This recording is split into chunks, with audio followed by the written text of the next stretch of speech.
మీరు పెట్టిన పొయ్యిలాగా తెలంగాణ రాష్ట్రాన్ని కేసీఆర్ తీర్చిదిద్దుతే ఇవాళ మోసపు మాటలు చెప్పి అధికారంలోకి వచ్చిన ఈ రేవంత్ రెడ్డి తెలంగాణ రాష్ట్రాన్ని ధ్వంసం చేసే పనులు చేస్తా ఉన్నాడు. తెలంగాణలోని అన్ని వర్గాల ప్రజల్ని మోసం చేస్తా ఉన్న సంగతి మీ అందరికి తెలుసు.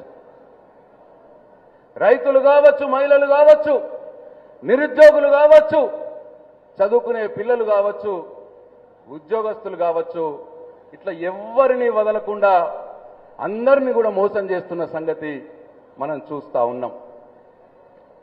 అందుకే ఇవాళ రేవంత్ రెడ్డిని ఎక్కడికి పోయినా తెలంగాణ ప్రజలు ఎవరి ముందట మైకు పెట్టినా వినరాని తిట్లు తిడుతా ఉన్నారు. అవి వినలేం మనం తిట్లు, అంత గలీజ్ తిట్లు తిడుతా ఉన్నారు ప్రజలు. ఓట్లు ఉన్నప్పుడే రైతు బంధు, ఓటు లేకపోతే రైతు బంధు లేదు. కేసీఆర్ ఉన్నప్పుడు నాట్లప్పుడు రైతు బంధు వచ్చేది. ఇప్పుడు రేవంత్ రెడ్డి ఓట్లు ఉంటేనే రైతు బంధు. ఇప్పటికి 5 సీజన్లు అయినాయి. 15,000 చొప్పున ఇచ్చేది ఉంటే 55,000 కోట్ల రూపాయలు రైతులకు రైతు భరోసా కింద రావాలి పైసలు.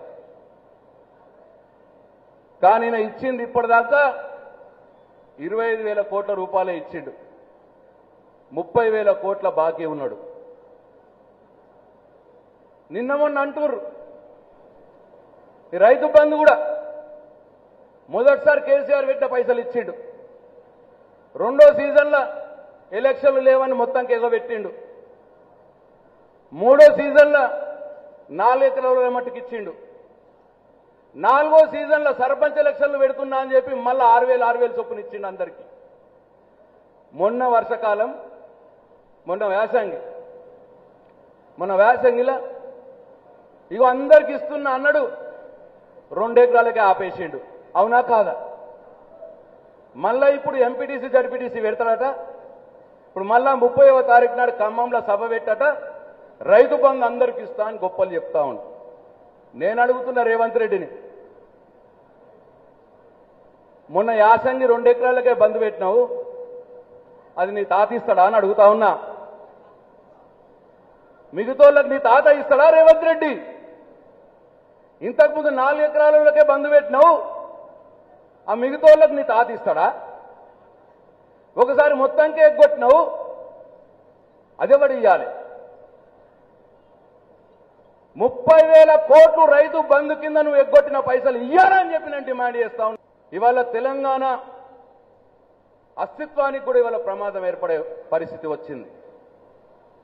కేసీఆర్ ఉన్న 10 సంవత్సరాలు ఎవ్వరు కూడా తెలంగాణ వైపు కన్నెత్తి చూసి మాట్లాడలేదు. కానీ ఇవాళ రేవంత్ రెడ్డి వచ్చిన తర్వాత తెలంగాణను అవహేళన చేస్తా ఉన్నారు, తెలంగాణ మీదకి దండయాత్ర చేయబోతా ఉన్నారు, మళ్ళీ తెలంగాణను అవమానిస్తా ఉన్నారు. ఇటు బీజేపీ కావచ్చు, ఇటు కాంగ్రెస్ పార్టీ కావచ్చు. ఇవాళ పవన్ కళ్యాణ్ అనే వ్యక్తి, ఆయన ఆంధ్రప్రదేశ్ ఉప ముఖ్యమంత్రి, ఆయనకు ఆడ పని ఉన్నది, ఆడ పని చేసుకోవాలి. ఆయన కూడా తెలంగాణ మీద మాటలు మాట్లాడుతూ ఉన్నాడు.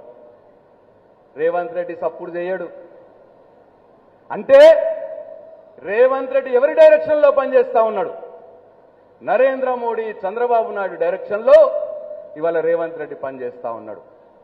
తెలంగాణ ఉనికికే ప్రమాదం వచ్చే పరిస్థితి వచ్చింది. కాబట్టి సోదరులారా, తెలంగాణకు ఏనాటికైనా శ్రీరామ రక్ష బీఆర్ఎస్ పార్టీయే, తెలంగాణకు ఏనాటికైనా శ్రీరామ రక్ష మన కేసీఆరే.